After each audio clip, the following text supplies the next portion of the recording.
van a estar buenos todos en general. Yo creo que la Sí, mayoría, pues mira, la verdad es que iba a abrir uno sobre presocráticos y filosofía el de los antigua, ¿no? Como historiadores también se ve bastante bueno. ese va a estar bueno. Van a revisar historiadores de Grecia y Roma, pues algunas cosas de cómo se hace historia. Historia de Grecia y Roma está pues ahí implicado, pero sí, hay buenos. A ver qué tal. Yo quiero ver uno sobre presocráticos y filosofía griega, como el origen de la filosofía, la poesía, la lírica, pero creo que es demasiado, entonces mejor con lo que hay y lo que pues, tengo pensado de presocráticos lo voy a hacer mejor en el diplomado, ¿no? Que Ah, ahí se presta un poco para charlar de la filosofía de nacimiento de la filosofía en los griegos, entonces lo voy a dejar mejor para allá, para reformar algunas cosillas y no un seminario, porque sí era mucho trabajo, entonces a ver qué tal nos va con sí, esto, son un ¿no? montón. Sí, pero pues ahí me dirán ustedes qué les gusta. También va a estar padre el taller de redacción que hicimos. Ese va a estar muy bueno.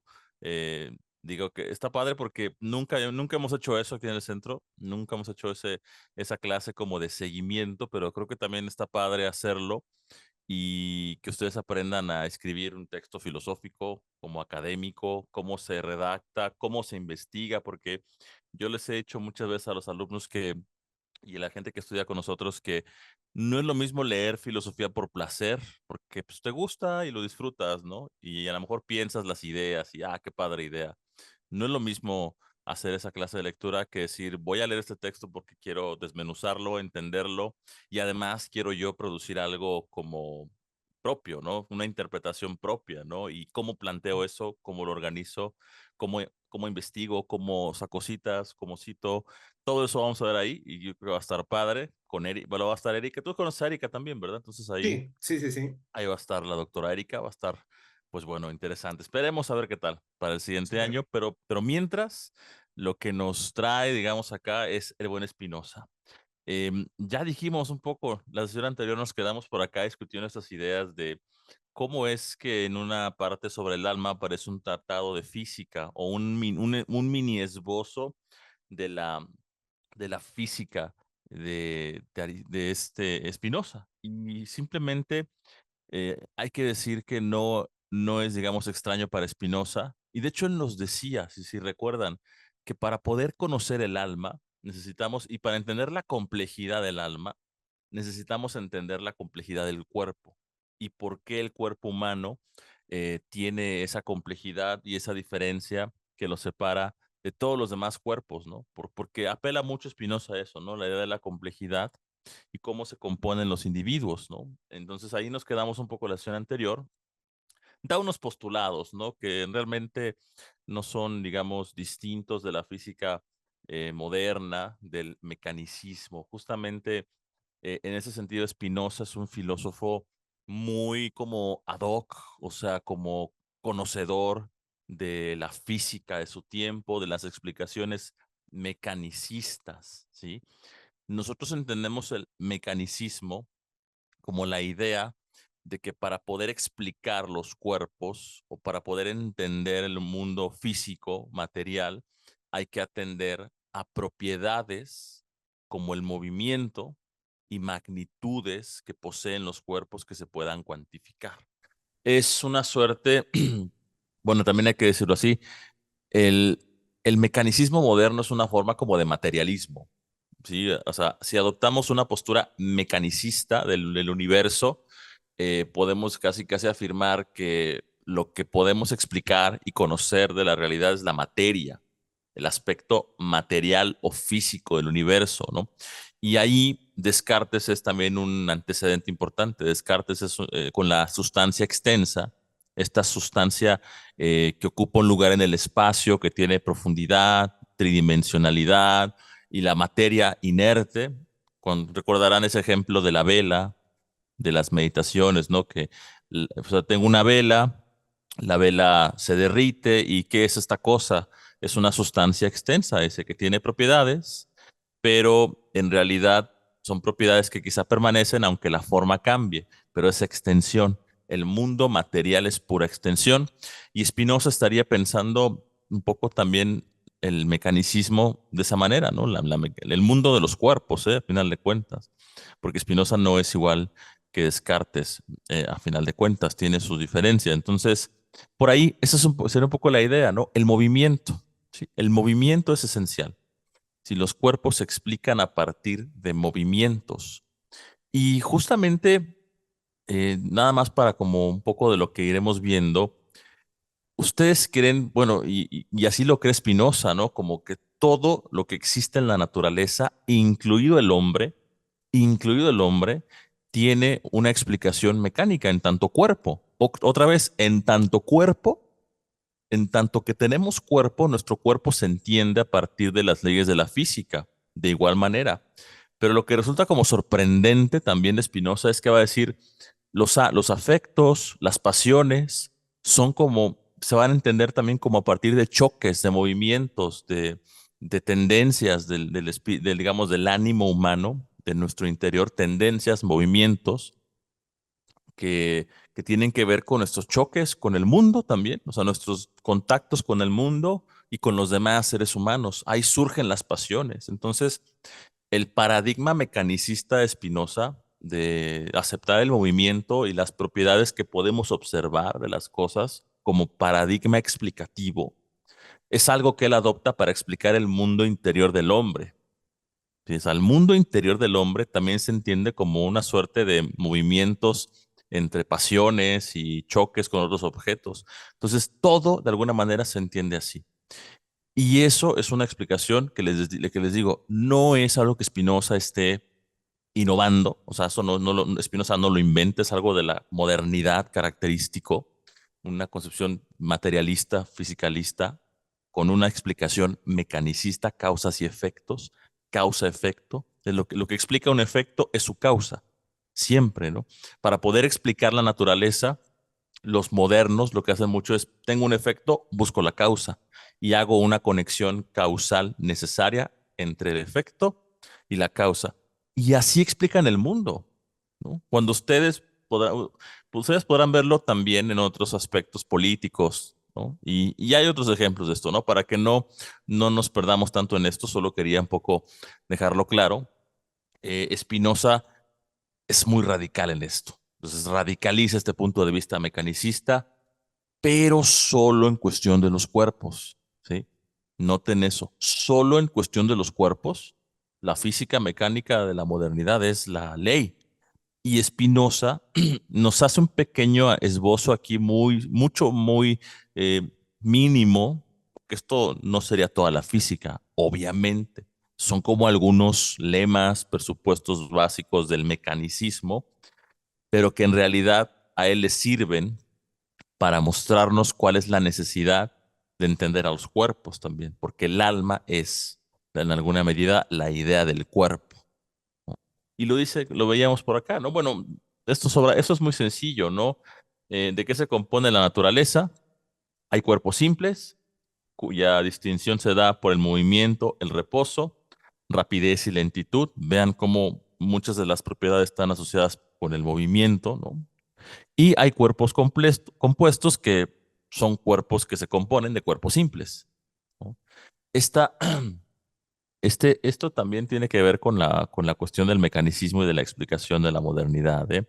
¿Cómo se componen los cuerpos complejos de cuerpos simples? Es una manera de argumentar de muchos autores, no nada más de Spinoza, pero en este caso la idea es irnos a ver lo que es el alma humana, ¿no? Que es el centro de la cuestión.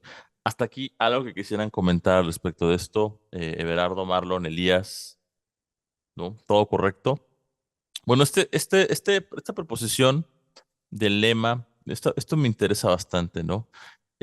Nosotros podemos concebir fácilmente, dice Spinoza, que toda la naturaleza, y recuerden que Dios o la naturaleza, toda la naturaleza es un solo individuo cuyas partes, o sea, todos los cuerpos que la componen, incluso nosotros estamos ahí, la componemos, varían de infinitas maneras sin cambio alguno en el individuo total, ¿no? O sea, podemos concebir la naturaleza como un solo individuo, aunque esté compuesta de muchos individuos pequeños, pues así somos nosotros también los seres humanos.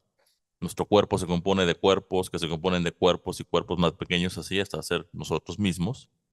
Y así, y lo que es curioso de Spinoza es esto, que dice, pueden variar todos esos cuerpos de infinitas maneras sin que cambie el todo, ¿no? O sea, sin cambio alguno en el individuo total, ¿no? O sea, a pesar de las variaciones de las partes, individuos en este caso, el todo dice no hay cambio alguno, no se mantiene, ¿no? Una cuestión como de permanencia. Y entre los postulados del cuerpo, Spinoza ya quedamos por acá platicando un poco de esto, ¿no? Nosotros somos un complejo, somos un cuerpo compuesto, nuestro cuerpo es compuesto y piénsenlo así como como por una cuestión como de relación, de analogía. El cuerpo humano es una máquina súper compleja, ¿no? Que quizá no ha sido incluso todavía descifrado así hasta sus escondites más profundos, ¿no? El cerebro, el ADN, no lo sé. Pero incluso hay rincones que no conocemos del cuerpo humano, que no podemos explicar al 100%. Mucho tiene que ver con el cerebro, más que nada, ¿no? Pero si vemos el cuerpo humano como una suerte de cosa súper compleja, dice Spinoza, se compone de muchísimos individuos y cada individuo tiene una esencia o una naturaleza diferente, cada uno de los cuales dice es muy compuesto, ¿no? Entonces, nuestro cuerpo es una máquina súper compleja y digamos que por referencia, el alma humana va a tener esa misma complejidad, ¿sí? Esa misma complejidad del cuerpo. Pero esa expresión o esa manera de entender el alma es sumamente como herética, ¿no? O sea, pensar que para entender nuestra alma tengamos que entender el cuerpo implica una diferencia abismal en la manera de entender el alma y el cuerpo, ¿no? Que para la época, o sea, la época en la que Spinoza escribe estas cosas es pues el cuerpo es mal, el cuerpo es pecado, el cuerpo es la parte que de nosotros se degenera, se descompone. ¿Qué es lo que tiene mayor valor? Pues la parte espiritual, ¿no? La parte del alma, ¿no? Entonces, esa es la tendencia, digamos, de la época. En el mismo Descartes tenemos un alma y es distinta del cuerpo. El cuerpo muere y el alma es inmortal, ¿no? O sea, Descartes dice en las meditaciones que su objetivo es mostrar la inmortalidad del alma, ¿sí? La inmortalidad del alma, dice Descartes. Eso quiero demostrar yo en las meditaciones metafísicas. Y Descartes lo muestra diciendo que el alma es completamente distinta del cuerpo en cuanto a su sustancia. Es algo simple, es espiritual el alma y el cuerpo es una sustancia extensa. Entonces, con esto, Spinoza está yendo más allá de Descartes en algo que podríamos llamar completamente anticartesiano, ¿no? O sea, Descartes nunca diría que el alma y el cuerpo son lo mismo o que expresan la misma realidad. Es completamente ajeno a Descartes esto, pero está como presentado en el marco del pensamiento de Descartes, ¿no? Entonces, nuestro cuerpo es complejo, tenemos distintos tipos de cuerpos, ¿no? Lo comentamos la otra vez. En esto Spinoza también demuestra que tiene un conocimiento, ¿no? Tanto de la medicina de la época, ¿no? Cuerpos blandos, cuerpos fluidos, que son líquidos, y cuerpos duros, como los huesos y estas cosas, ¿no? Entonces, dentro de estas clasificaciones, Spinoza cree que entiende todos los cuerpos que hay en el cuerpo humano. Y algo importantísimo de acá, que no lo hemos todavía entrado y que tenemos que entrar en esto hoy, es esto. Lo platicamos una vez, recuerdo, el tema de la afección, ¿sí? ¿Alguien se acuerda un poco de esto? ¿Tú te acuerdas, Marrón? Ahora sí, recuerdo que tú fuiste lo que lo planteó, Marrón. Ya me acordé. ¿Te acuerdas un poco de esta idea de la afección? ¿O no, Marlon? ¿Te acuerdas? Sí, sí fuiste tú, ¿verdad? Me acuerdo que preguntaste esto y te comenté algo de la afección. No, no me acuerdo. Bueno, yo sí recuerdo por ahí. Todavía no estoy tan viejito, pero sí. Me acuerdo, digo, me veo ya muy madreado, pero es la vida en general, ¿no? Que nos tocó, pero sí me acuerdo que hablamos, o creo que fue alguien más, no sé, pero sí fue alguien aquí seguramente, estoy seguro de eso. Entonces, la afección es un tema eh, importante en la modernidad y afección quiere decir ser afectado como, no afectado, como dañado, ¿no? Un afecto no es un daño aquí. Una afección es como una impresión del mundo exterior sobre ti, ¿no? Eso puede ser una afección también. Y justamente es el tema que tratan aquí Spinoza y otros filósofos. El mundo nos afecta. Quiere decir, el mundo nos transmite a través del choque de partículas, si quieren ver, con nuestros sentidos, nos transmite sensaciones, nos transmite ideas, ¿no? Claro que también puede dañarnos el mundo, ¿no? Nos puede caer una piedra de encima y nos puede matar, ¿no? O sea, también nos puede afectar en ese sentido. Pero la afección que les interesa a los filósofos es la afección de algo, algo como que imprime en mis sentidos un cierto efecto, ¿sí? O sea, se imprime y eso es una afección, ¿no? Por ejemplo, cuando tú tomas café, yo sé que siempre pongo el ejemplo del café, pero pues es que soy un loco desquiciado del café, ¿no? Entonces, también una disculpa, siempre pongo ese ejemplo, pero cuando tú tomas el café, tu lengua tiene esa afección, tus papilas gustativas parece ser que reaccionan frente a ese líquido y transmiten a través de las terminales nerviosas, pues el sabor del café. Es una afección. Tú puedes decir, tengo una afección del sabor del café. Entonces, así es. Y en ese sentido hay muchos, ¿no? Un olor puede ser una afección, una forma que tú ves en la manzana. Entonces, la afección es un tema importante que si se dan cuenta, tenemos afecciones. ¿Por qué? ¿Por qué tenemos afecciones, Ernesto? ¿O a qué se atribuye aquí la afección? Que nuestro cuerpo es modificable. Perfecto. El cuerpo. Exactamente. Tenemos afecciones porque tenemos cuerpo, ¿sí? Tenemos cuerpo. Y esas extremidades, ese cuerpo es el que nos permite, dice Spinoza, que nuestras partes que lo componen sean afectados de muchas maneras por cuerpos exteriores, ¿sí? O sea, lo que nos permite eso es el cuerpo, ¿no? Y el cuerpo es un tema que, digamos, desborda estos temas. Kant lo trata de alguna manera, Hobbes también lo trata, ¿no? Hobbes también trata mucho el tema del cuerpo. Eh, Particularmente yo les diría algo también aquí. A los filósofos modernos, como que el tema del cuerpo luego les resulta un tanto extraño, ¿no? Porque siempre que hablan del yo, de la subjetividad, del sujeto, parece ser que el sujeto y el yo es una cosa como espiritual y extraña que está en nosotros, pero no es el cuerpo, como decía Descartes. Entonces, que alguien hable del cuerpo y lo trate filosóficamente, como Spinoza también habla, de una manera distinta de pensar, ¿no? Entonces dice Spinoza, el cuerpo es lo que nos permite tener estas afecciones, ya más o menos digamos eso, ¿no? Y digamos que las ideas, por ejemplo, vamos a ponerlo así, Marón, habla un poco de eso de las ideas, ¿no? Digamos que la idea del árbol que yo tengo en mi mente tendría como causa, como causa al árbol que está allá afuera, ¿no? Que yo estoy viendo y que tiene cierta forma, es un pino, no lo sé, puede ser el árbol que tú quieras, pero la idea en tu mente de esa afección sería el efecto. El efecto de esa afección sería la idea del árbol, ¿sí? Las ideas en este caso serían efectos de los objetos exteriores del mundo que nos producen a través del cuerpo y la sensibilidad ese efecto que es, digamos, la idea o una sensación. Entonces, la afección es como el intermedio. O sea, es la manera en la que nosotros tenemos un contacto con el mundo. Y no es algo positivo para Spinoza. Para Spinoza, la afección no es algo como que podamos confiar que así son las cosas.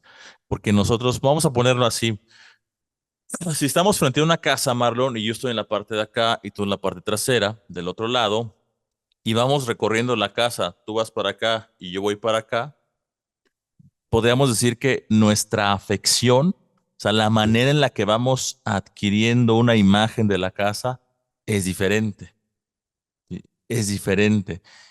Y eso es el problema con la afección, que las ideas que nos afectan del mundo o la manera en la cual nos somos afectados es diversa y es distinta.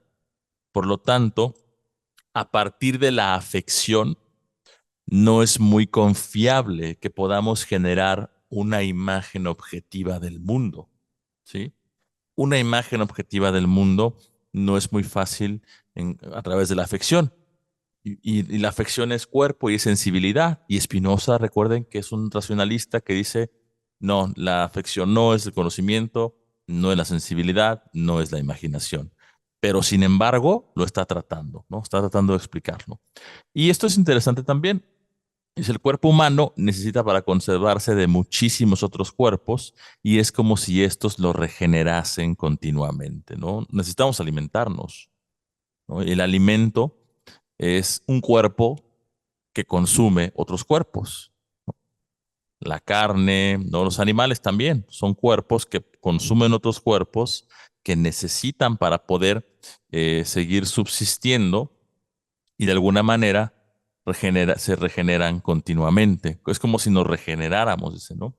Y por último, dice, el cuerpo humano puede mover y disponer de los cuerpos exteriores de muchísimas maneras, ¿no? Podemos tratar el mundo exterior, podemos modificarlo de muchas maneras con nuestro cuerpo. Si nuestro cuerpo modifica al mundo exterior, ¿no?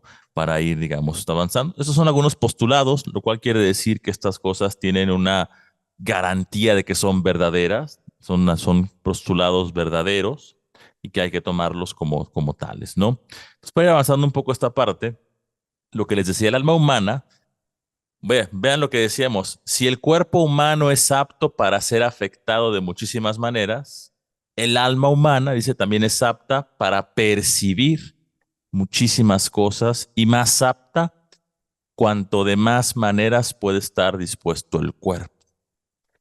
Aquí parece ser como si el alma dependiera del cuerpo. O sea, entre mejor esté dispuesto el cuerpo, el alma va a poder percibir. Y noten la diferencia. Noten el lenguaje que dice Spinoza, porque esto es como, digamos que puede ser muy obvio, pero luego es importante recalcarlo, ¿no? El cuerpo es afectado, dijimos, ¿no? El cuerpo es afectado. El cuerpo es el lugar de la afección. Es el cuerpo. Pero el alma no es afectada. El alma no es afectada, o lo es solamente a través del cuerpo, pero el alma lo que hace es percibe. Vean la expresión, el alma percibe, y ahí está una suerte como de analogía, ¿no? Mientras que el alma percibe, el cuerpo es afectado. Cuando el cuerpo es afectado, el alma percibe. Si el alma percibe, es porque el cuerpo es afectado, ¿no? O sea, el alma no puede percibir si no tiene cuerpo o si no es un cuerpo. Entonces necesitamos el cuerpo para percibir. El alma no puede, de alguna manera, por sí solita pensar, ¿no? Y todas las cosas que acontecen en el cuerpo humano deben poder ser percibidas por el alma humana, ¿no? Entonces, esta idea me gusta porque además, em, yo insisto, creo que parece, ¿cómo lo ves tú, Ernesto? Me dicen igual. Creo que Spinoza en algunas partes parece como más mantener una suerte de diferencia entre alma y cuerpo, ¿no? Como que el discurso del alma y el discurso del cuerpo parecen ser distintos y por lo tanto parece que alma y cuerpo son diferentes. Y eso es por la manera en la cual está escrita algunas partes del Tratado 2, de la parte 2, pero creo que hay que verlo como por analogía, ¿no? Como lo decía, o como por una suerte como de relación. El alma percibe muchas cosas porque el cuerpo tiene la capacidad de ser afectado de muchas maneras, ¿no? Y en tanto el cuerpo le vaya mejor, al alma le va también mejor, ¿sí? Entonces, si el cuerpo, por eso también desarrollar el cuerpo, o sea, Spinoza sería un autor que te diría, el cuerpo es importante. O sea, desarrollar el cuerpo, tener una buena salud, lo que hace también es que el alma esté como de manera óptima, ¿sí? Y diría, no hay que despreciar al cuerpo. Si el cuerpo es una parte importantísima de lo que somos, ¿no? Y todo esto, Spinoza, véanlo, nos está diciendo que somos los seres humanos. Este tratado es la esencia del hombre. El hombre no es sustancia. Somos cuerpo y somos alma. Y no somos uno más o menos que el otro. O sea, no somos más alma y menos cuerpo, o somos más cuerpo y menos alma. No, no hay una cuestión así como de más o menos. Somos alma y cuerpo en el sentido de que ambos expresan lo mismo o tienen esa capacidad de expresar lo mismo. Por lo tanto, entendernos, no nos podemos entender aislados del cuerpo. Y en eso Spinoza ha sido uno de los autores que reivindican la importancia del cuerpo. ¿Sí? No todos lo hacen, ¿no? Muchos autores modernos no lo hacen, pero Spinoza dice, el cuerpo, claro que es importante. Y fíjense que Spinoza tiene una expresión ahí muy extraña, ¿no? Que decía, nadie sabe lo que puede un cuerpo, ¿no? Nadie sabe lo que puede un cuerpo, porque todo lo que nosotros, dice, todo lo que nosotros le atribuíamos, por ejemplo, el crear pinturas, esculturas, arquitecturas, pensábamos que eran actividades del alma, ¿no? Que es el pensamiento, la imaginación la que crea. Pero dice Spinoza, y entonces nadie sabe lo que puede un cuerpo, ¿no? Si eso es lo que hace el alma, vamos a imaginar ahora qué puede hacer un cuerpo, ¿no? Porque nunca lo han pensado entonces los filósofos. Hasta aquí todo bien. Ernesto, ¿quieres comentar algo de esto? Igual, Marlon, adelante. ¿Qué te viene a la Y mente con esas ideas? precisamente esta parte del cuerpo Ujú, me recuerda ese carácter pasivo que Spinoza le atribuía al percibir, en contraste ujú, con lo que decía de formar conceptos, ¿no? ujú, O sea, el cuerpo es afectado de ujú. carácter pasivo, no productivo, como el Exacto. concepto en el nivel del alma, ¿no? Sí, sí, Nada sí. más eso. No, es bastante bueno lo que estás diciendo. Es esa parte de la pasividad del cuerpo. em, es algo que es también parte de la filosofía en general moderna, ¿no? El alma para Spinoza, desde el Tractatus del intelecto, decía que lo que el alma hace es tiene esta capacidad de producir cosas, de producir ideas. El intelecto tiene la capacidad de ser activo, ¿no?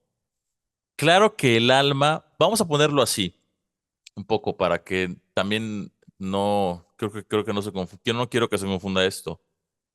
No es que el alma no pueda ser afectada o ser de alguna manera pasiva. Claro que el alma, cuando tú eres afectado por un objeto exterior con tu cuerpo, afección, claro que el alma tiene una capacidad de ser afectada o de tener digamos, un momento pasivo, ¿sí? Porque en tu mente entran ideas del mundo a través de la afección, claro. Tú percibes el mundo con los sentidos, con el cuerpo, y claro que te vas formando ideas en el alma, diría Spinoza, de un cierto orden, pero ese orden, pero es que uno conoce que lo que dice, ese orden que tú te formas es un orden de la afección. El alma no solamente tiene la capacidad de ser afectada por medio del cuerpo, o son lo mismo alma y cuerpo, ¿no? A final de cuentas, pero el alma tiene esta capacidad de ser activa y el cuerpo también en cierto sentido, ¿no? El cuerpo puede hacer también cosas, pero el alma tiene la capacidad de actuar y de tener esta actividad de la cual no necesita lo exterior. O sea, el alma puede de alguna manera, y todo esto tiene que ver con la idea de la libertad de Spinoza, nosotros podemos y somos capaces de determinarnos a nosotros mismos sin depender de la afección del mundo. Eso no quiere decir que nos vamos a salir de las causas y los efectos del mundo y que vamos a flotar por ahí como seres inteligibles y etéreos. No, podemos actuar en el mundo y actuar implica ser activo, no depender de las cosas exteriores, del vaivén de lo exterior. Porque si dependes de lo exterior y digamos que solamente te dejas guiar por la afección, no vas a encontrar un buen fin, dice Spinoza. Vas a encontrar, no sé, desgracias, te va a ir mal, porque vas a ser jalado por otros hilos que no son los hilos propios. Entonces, la idea de la felicidad y de la libertad, y voy con Marlon, la idea de la felicidad y de la libertad que viene asociada con esa felicidad también, está relacionada con esa capacidad del alma de poder decir, es que yo no, es que yo puedo actuar sin estar dependiendo o sin dejarme llevar por los afectos o por las afecciones. Yo puedo actuar así. Y esa es la libertad de Spinoza. No quiere decir que vayamos a dejar de salir del orden causal de la naturaleza, ¿eh? Para nada. O sea, vean cómo no está errado decir que la noción de libertad de Spinoza es una noción de libertad en la necesidad. O sea, en la necesidad está o se puede hallar la libertad, aunque parezcan términos contrarios, porque donde hay un orden necesario de causas, pues no hay libertad. Y donde hay libertad, no hay un orden de necesidad que venga predeterminado. Pero es una suerte como de combinación de Spinoza. Hay que encontrar esa libertad en la necesidad.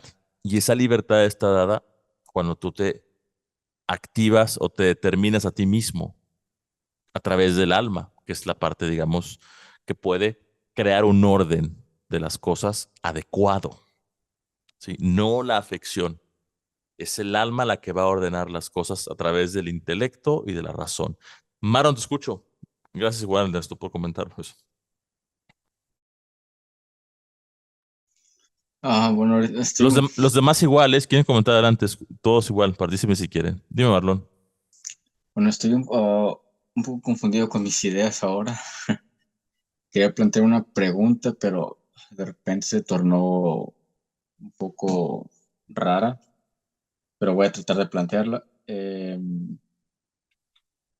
Estoy un poco confundido en el hecho de que Spinoza dice que en cuanto más dispuesto es el cuerpo, este es mejor para el alma, pero no sé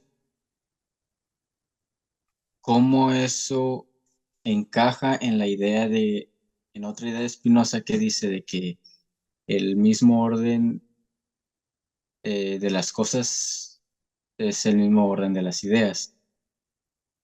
Mm, Siento que en una intenta decir que, mm, que son independientes, expresan lo mismo, pero son independientes, Sí, sí, y sí. en el otro que no. Entonces, no sé. Ok, va, mira. Pongámoslo así. La primera idea es esa que dices que además es una idea, así es una frase central, así de la filosofía Spinoza, ¿no? Como decimos en filosofía, si te interesa la expresión, es un dictum, ¿no? O sea, como un dictum de Spinoza de que el orden y la conexión de las cosas es el mismo que el orden y la conexión de las ideas, ¿sí? Vamos a ponerlo así. El atributo extensión y el atributo pensamiento tienen modos que son cuerpos en la extensión e ideas en el pensamiento, ¿no? Cada atributo tiene sus modos y hay un orden en el cual las ideas están dispuestas porque ese atributo es una expresión de Dios y hay un orden y una conexión en las ideas. Ese orden y conexión que hay en las ideas es un orden que es independiente del orden de los cuerpos. ¿Sí? Como bien lo dijiste, son órdenes independientes porque Spinoza no quiere que mezcles las cosas, como hacen los modernos. Quieren explicar las ideas a partir de los cuerpos y los cuerpos a partir de las ideas, y eso genera una confusión filosófica, diría Spinoza. Entonces, estás bien, la idea que tienes está correcta. Ese orden y conexión de los cuerpos, atributo extensión, es el mismo que el orden y la conexión de las ideas, atributo pensamiento. Son el mismo orden, pero expresado de diferente manera. Uno lo expresa como ideas, contenidos mentales del pensamiento infinito de Dios, y el otro como cuerpos, pero están organizados también. Hay un orden. Ahora, tú estás como modo, eso está bien, ese es el primero, ¿no? Ahora, tú estás como modo, entre otros modos.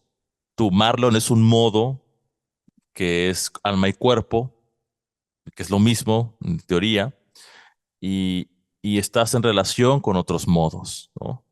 Entonces, tú tienes la capacidad, dice Spinoza, de ser afectado por esos modos y tú generas una suerte de orden desde tu experiencia particular de Marlo, ¿sí? Esa experiencia puede ser diferente de la de otro ser humano y por eso diría Spinoza que hay diferentes idiomas, inglés, francés, porque el orden, digamos, en que experimentamos las cosas es distinto. A pesar de que hay un orden universal, es distinto el orden en el que vamos experimentando el mundo, pero sí hay un orden objetivo de las cosas, ¿no? Hay una imagen de cómo está todo ordenado. Ese es el objetivo que hay que hacer, que hay que lograr. Eh, la otra expresión que decías, de que entre mejor dispuesto esté el cuerpo, el alma puede percibir muchas más cosas, ¿no? Esa expresión no está peleada con la primera, la del orden, ¿sí? Lo que te decía la primera es correcto, del orden. Lo que te dice esta expresión de que cuanto mejor dispuesto y de más maneras puesta el cuerpo, es mejor para que el alma percibe más cosas, lo que te dice es que en realidad tampoco están desconectados el alma y el cuerpo, ¿sí? O sea, entre mejor tu cuerpo esté dispuesto y tenga más capacidades, el alma puede percibir más cosas, ¿no? Sí, insisto, parecen ser cosas diferentes, pero en realidad lo que te está diciendo Spinoza con esa expresión es que son lo mismo, Eh, son lo mismo. Puede ser un ejemplo en el que el cuerpo esté más dispuesto, para que ¿Ok? así el alma capte mejor las cosas. Bueno, piensa, por ejemplo, una persona que perdió un ojo de alguna manera y que por eso perdió un ojo en la guerra, no lo sé, y entonces tiene en su cuerpo, pues no tiene un ojo porque lo perdió, ¿no? Eso lo que diría Spinoza es que ese cuerpo no está de la mejor manera dispuesto, ¿no? Para poder percibir cosas porque no tiene un rango de visibilidad como el que sí tiene una persona que tiene los dos ojos, ¿no? Claramente perdió también un poco el otro, no sé, algún tipo de visibilidad por el accidente, pero ese era un ejemplo, o sea, tiene menor capacidad de visión del mundo y por lo tanto no puede percibir las mismas cosas que percibiría alguien más que si tuviera los dos ojos, ¿no? O sea, el cuerpo es como una cuestión de apertura a poder percibir a poder ser afectado por el mundo, y eso hace que el alma pueda pensar más cosas o pueda percibir muchísimas más cosas, ¿no? Pienso en esos ejemplos, no sé si con eso más o menos te ayuda, Marlon, No, sí, de hecho, ese pero ejemplo me dejó clarísimo las cosas. Creo, no sé, creo que la palabra mm, dispuesto fue la que me causó una confusión, así como que no soy a... vamos a ponerlo así. Mm. Piensa que hay una persona que también está como muy mal porque no se alimenta bien. Piensa que su cuerpo se encuentra también decaído, débil. Tampoco tendría la misma capacidad que una persona que se alimenta bien y que tiene todos los alimentos y además está sana, ¿no? O sea, si el cuerpo enferma, el alma de alguna manera también enferma, ¿sí? Es una cuestión como de conexión, que es lo que yo siento que Spinoza quiere plantear en esa idea, ¿no? Sí, pues va al mismo orden, entonces. Exacto, o sea, es el mismo orden y lo que te decía, lo que tienes que hacer tú es disponer tu cuerpo de la mejor. Tú puedes hacer cosas tú para disponer tu cuerpo de la mejor manera, ¿sí? O sea, puedes hacer actividades con tu cuerpo para estar sano, para poder, digamos, sentirte bien y de esa manera el alma se beneficia también, ¿no? Por ahí lo veremos, pero también las alegrías del cuerpo influyen en la del alma y así. Si el alma está alegre, el cuerpo también percibe esa alegría, ¿no? Es Spinoza. Si el cuerpo se siente mal, también el alma puede tener una pasión triste o puede estar triste, ¿no? Entonces, es una suerte como de conexión ahí importante. Creo que es lo que quiere decir con eso Spinoza, ¿no? Y simplemente, bueno, no sé si queda claro con eso, Marlon, para que igual, Sí, ¿cómo ves? Dime, dime, bueno. dime, no dime.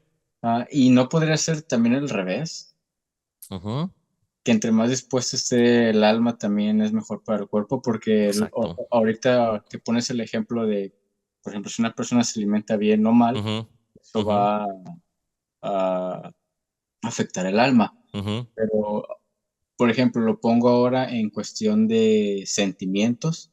Por ejemplo, Ajá. cuando una persona está triste o está feliz, Sí, sí. también afecta al cuerpo. Exacto. Sí, o sea, estás en todo lo correcto para allá. Eso lo dice Spinoza un poco por ahí en el capítulo de las pasiones, en el libro 3, ¿no? Bueno, lo que el alma siente afecta al cuerpo también.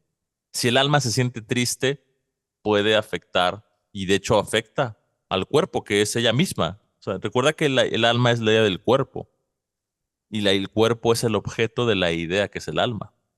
Entonces es una suerte como de relación ahí intrínseca entre los dos, ¿no? Pero no, estás en lo correcto, Manuel. Correcto, me parece todo bien ahí. Entonces Gracias. igual, esta idea de la afección, que todo esto nos llevó a hablar de la afección, me gustaría como, creo haberlo distinguido bien para ustedes, si no, comenten adelante. Afección quiere decir sensibilidad, afección quiere decir cuerpo, y afección también quiere decir imaginación, ¿sí? Y todo lo que tiene que ver con la imaginación, con la memoria y el lenguaje, implica la naturaleza del cuerpo humano, y al mismo tiempo la afección como que nos implica otra naturaleza del cuerpo exterior, o sea, otra cosa, ¿sí? Spinoza nunca duda del mundo exterior. Él piensa que hay evidencia y no duda que existe el mundo exterior, ¿no? Entonces aquí nos pone ya en contacto un poco con el mundo exterior a partir del 17, ¿no? Ya estamos en el cuerpo, ya vimos más o menos que la complejidad, y ahora, dice Spinoza, vamos a ver cómo se da esta relación con los cuerpos exteriores, ¿no? Si el cuerpo humano experimenta una afección, vean, que implica la naturaleza de un cuerpo exterior, el alma humana considerará dicho cuerpo exterior como existente en acto, como algo presente a ella. O sea que si yo soy afectado por algo, el alma considera que hay algo allá afuera que me afecta, ¿sí? O sea, si yo soy afectado por una luz de fuera, mi alma considera que hay un objeto allá afuera que está produciendo esa afección, ¿no? Y es una manera de demostrar y decir es que hay mundo exterior, porque somos afectados, sabemos, o al menos el alma considerará que hay algo allá afuera que existe, ¿no? Las imágenes, que son lo que se produce con afecciones, dice las imágenes de las cosas a las afecciones del cuerpo humano, cuyas ideas nos representan cuerpos exteriores como si nos estuvieran presentes, aunque no reproduzcan las figuras de las cosas. Y cuando el alma considere los cuerpos de esta manera, diremos que los imagina, ¿sí? Imaginación, como hemos visto, no es algo que le guste a Spinoza mucho. La imaginación es una facultad medio extraña para él. Es una facultad que nos puede llevar al engaño.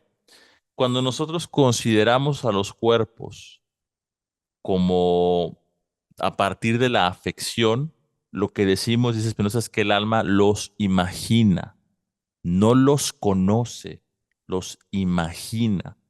No es cuando imaginar, eh, creo que se entiende mucho con la facultad como de imaginar cosas que no existen, pero en este caso no es así. La imaginación está operando en todo momento cuando percibimos cosas sensibles. Si tú ves un árbol, ves una casa, ves una persona particular, ahí está operando la imaginación, porque te formas imágenes de las cosas. Imaginación no quiere decir aquí como pensar, como tener en la mente cosas que no existen. Imaginar quiere decir crear imágenes en el pensamiento. Eso es imaginar, viene de imagen. Que algunas imaginaciones no existan es también otra cosa, pues diferente, ¿no? Pero la imaginación tiene que ver con la afección. Entonces, todo lo va relacionando Spinoza como con lo que tiene que ver, ¿no? Entonces dice, hay que comenzar a indicar cuál es el error, ¿no? ¿Cuál es el error en el conocimiento humano? Las imaginaciones del alma, dice, en sí mismas consideradas, no contienen error alguno. Entonces, si yo imagino que en mi cuarto hay un rinoceronte rosa volador, yo puedo imaginar lo que quiera. O sea, el hecho de imaginar no hace que eso sea un error, ¿sí? Dice, el alma no yerra por el solo hecho de imaginar. O sea, imaginar no es equivocarse. Imaginar es tener una imagen en el pensamiento y se acabó, ¿no? Lo que sucede, y ese es el origen del error, dice, solo en cuanto se la considera carente de una idea que excluya la existencia de aquellas cosas que imagina estarle presentes.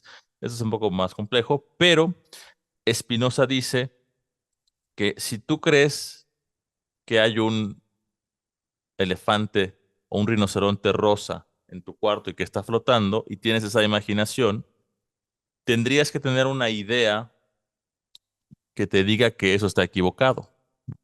O sea, recuerda que las ideas tienen que ver con otras ideas. Cuando tú crees, ¿no? y consideras, dice, carente de una idea que excluya la existencia de aquellas cosas que están presentes, entonces te estás equivocando. ¿No? Podemos explicar científicamente por qué crees que hay un rinoceronte en tu cuarto, porque te fumaste unos cannabis, ¿no? Entonces, podemos explicar científicamente, con una idea científica, por qué consideras que hay eso, que está eso ahí enfrente de ti.